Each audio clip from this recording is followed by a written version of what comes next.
Hello everybody, this is Chris once again, and this is another video from Master the British Accent, my series that helps you to improve your English pronunciation and perfect a British accent. So this is video number 15, and this time we're going to be talking about liaisons and contractions. And what this means is that when you say a sentence in English, normally not every single letter and every single sound is going to be pronounced. So, for example, when a word ends in a consonant sound and the next word starts with a vowel sound, then normally the two words will blend together. For example, when we say hold on, we don't normally say hold on, we say hold on. So it sounds like there's actually a D-O-N sound in the middle, and these two words are connecting together as one word. Hold on, not hold on. So all of these words end in a consonant sound, and then the next word starts with a vowel sound. For example, I like it. Kit. I like it.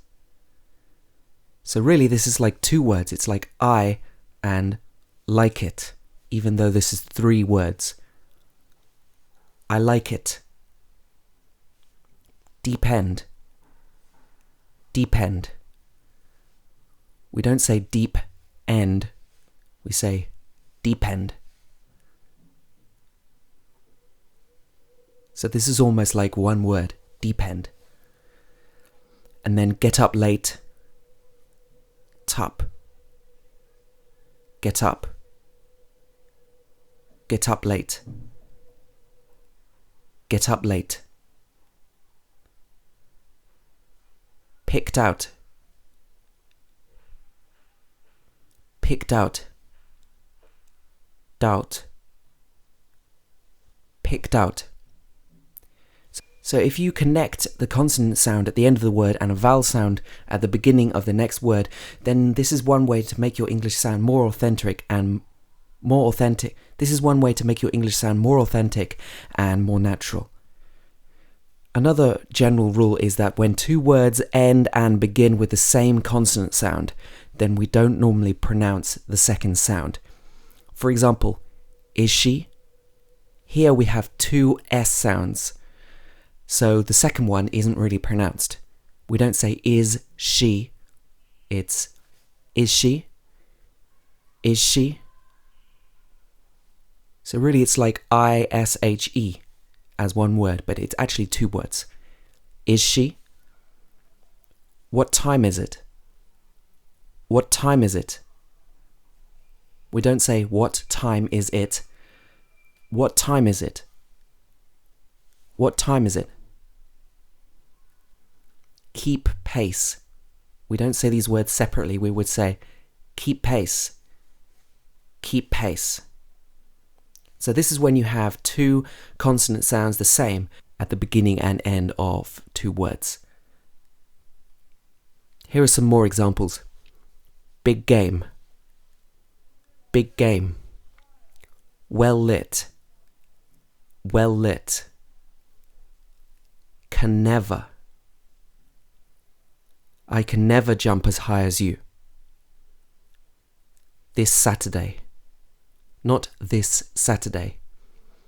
I'm going to see my parents this Saturday. Far right. Far right. Stop playing. Stop playing. Not stop playing. Stop playing.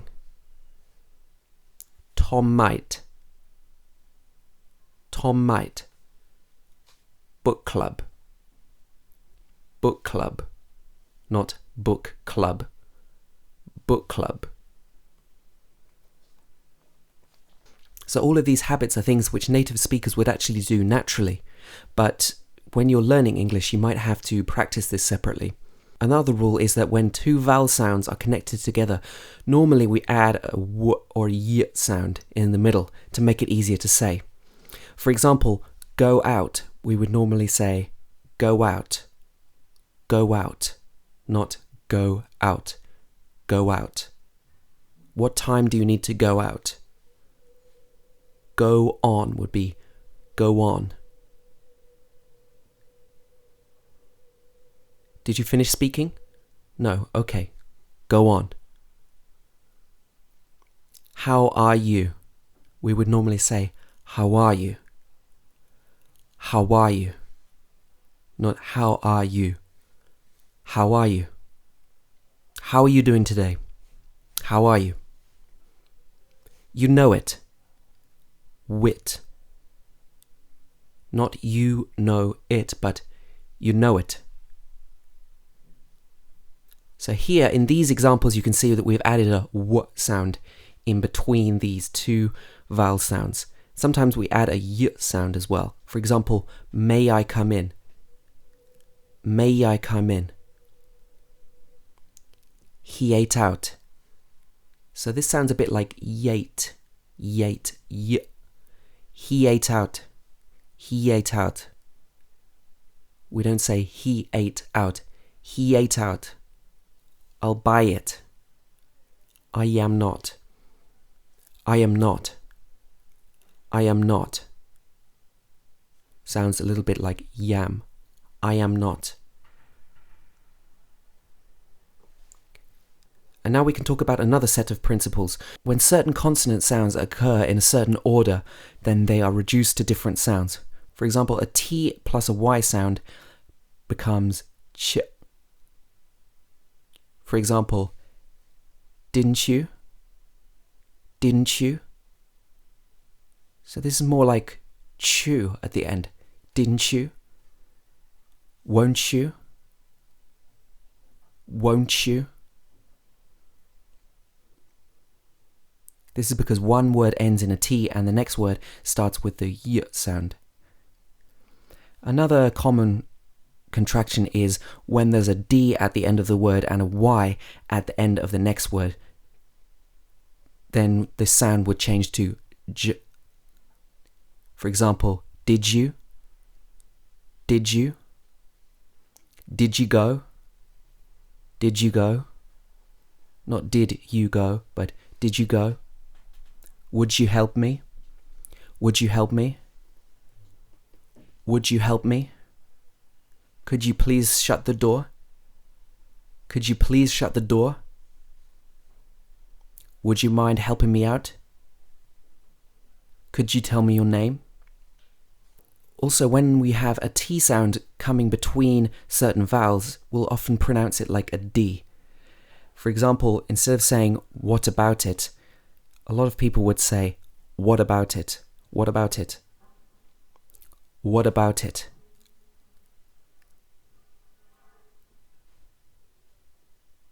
Instead of not at all, be not at all. Not at all. Not at all. Because this is easier to say than not at all. Not at all. What is your name would be, what is your name? What is your name? Strictly speaking, in British English, you're supposed to say the T when it comes in the middle of a word. For example, water or wetter. However, sometimes when it's said quickly, some people would say water, water. Or sometimes people would use a stop sound in the middle of the word. So instead of saying water, they would say water, water. And instead of wetter, it'd be wetter, wetter. So it's often a lot more slangy to use these kind of contracted sounds, but it's worth knowing about. The last thing we need to look at when we're talking about contractions are the shortened forms of phrases. For example, you've probably heard a lot of these before. When we say got to, we might say gotta. For example, I've got to go. I've got to go. These kind of phrases are sometimes more common in American English. I've got to go. I've got to go. I've got to go. What do becomes what you. What you think? Want to becomes wanna. Like, what do you want to eat? What do you want to eat? Where do you want to go? What time do you want to set out? And then going to can become gonna. For example, I'm going to leave now would be I'm going to leave now. I'm going to leave now. What are you going to do tomorrow? Where are you going to go? Let's look at some other examples. Is he often becomes is he. Where is he? Does he would be does he. Where does he work? Where does he work? Was he becomes was he. What was he doing? What was he doing last night when I called him? Had he becomes had he. What had he said? What had he said? Would he becomes would he. Would he be interested? Would he like to come along tonight? Would she come to the party if I asked her? So those are really unofficial contracted forms that you'll hear in speech. There are also some standard contractions that you'll see a lot. For example, I have changes to I've. I've got an appointment tomorrow. You have is you've. You've seen me before, right? He has would be he's. He's got a sister and a brother. She has is she's. She's very attractive for a girl of her age. We have is we've. We've got to go to France tomorrow to buy some red wine. They have is changes to they've. They've got a big house in the country. They've got a big house in the country. I am changes to I'm. I'm pretty busy right now, so if you need to talk to me, could you call me back in half an hour? I'm. You are is your. And notice that this is spelled Y-O-U''re.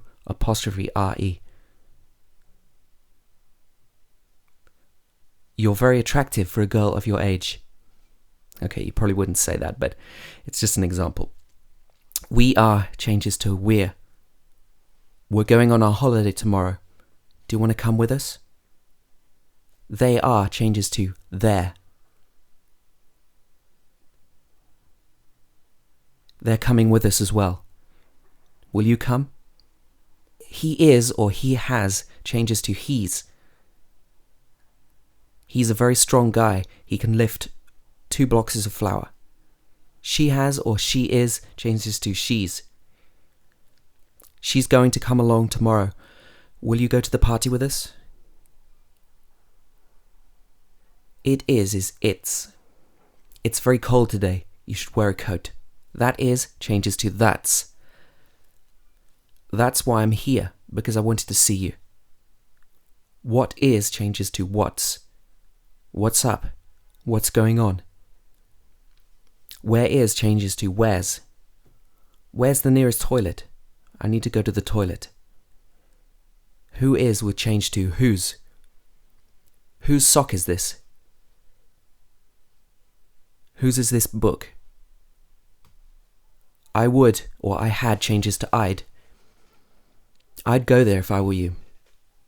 You would or you had is you'd. You'd probably want to tell me before you come. Otherwise, I might not be there to pick you up. If you go there, you'd know. He would or he had is he'd.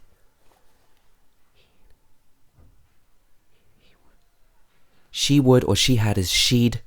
We would, we had changes to we'd. They would or they had changes to they'd.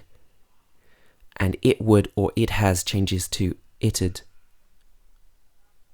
It'd be nice if you could come, but I'm not going to insist. Could not changes to couldn't. Should not changes to shouldn't. Would not changes to wouldn't. Is not changes to isn't. Does not changes to doesn't. Has not changes to hasn't. Was not changes to wasn't. Did not changes to didn't. And had not changes to hadn't. So it's worth remembering these contracted forms and trying to use them when you're speaking colloquially, and also trying to pick up on them when you hear them in movies, for example, or TV series. If you can get all of these contractions and shortened forms accurate based on continued practice, then you're really going to be speaking English much more natively and much more naturally than before.